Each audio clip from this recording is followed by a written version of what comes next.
संतोष देशमुख खून प्रकरणानंतर पुन्हा एकदा बीड जिल्हा हादरलाय। बीड पोलीस दलातील होमगार्ड असलेल्या अयोध्या वरकटे यांच्या हत्येनंतर बीड जिल्हा पुन्हा एकदा हादरलेला आहे। गेवराईमध्ये कार्यरत असलेल्या अयोध्या वरकटे यांची हत्या 19 ऑगस्ट रोजी झाली। 19 ऑगस्ट रोजी अयोध्या वरकटे या त्यांचे मैत्रीण असलेल्या वृंदावनी फरताळे यांच्या घरी पोहोचल्या होत्या। मात्र या दोन्ही महिलांचं एका व्यक्तीसोबत अनैतिक संबंध होते आणि यामधूनच अयोध्या वरकटे यांना वृंदावनी फरताळे यांच्याकडून तू त्याला सोड अशा प्रकारची विनवणी केली जात होती।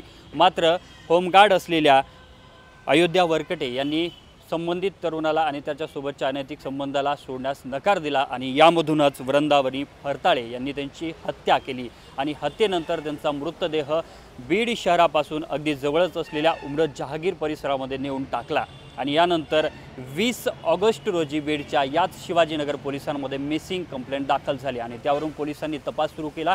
यानंतर उमरत जहागीर परिसरामध्ये 21 ऑगस्ट रोजी संबंधित महिलेचा मृतदेह आढळून आला आणि यानंतर पोलिसांनी तपासाला सुरुवात केल्याच्या नंतर वृंदावनी फरताळे या स्वतः त्यांची मैत्रीण असलेल्या महिलेनंच हत्या केल्याचं निष्पन्न झालं आणि यामध्ये आता ट्रँगल असल्याचं देखील बोललं जात आहे आणि अनैतिक संबंधातूनच ही हत्या असल्याचं बोललं जात आहे। मात्र पोलिसांकडून या संदर्भातला आपण तपास करत असल्याचं सांगितलं गेलं आहे। आज आरोपी महिलेला न्यायालयासमोर हजर केल्याच्या नंतर 4 दिवसांची पोलीस कोठडी सुनावण्यात आली असून पोलिसांकडून आता अधिकचा तपास सुरू आहे। कॅमेरामन विनोद सह मी अशोक काळकुटे, TV9 मराठी, बीड।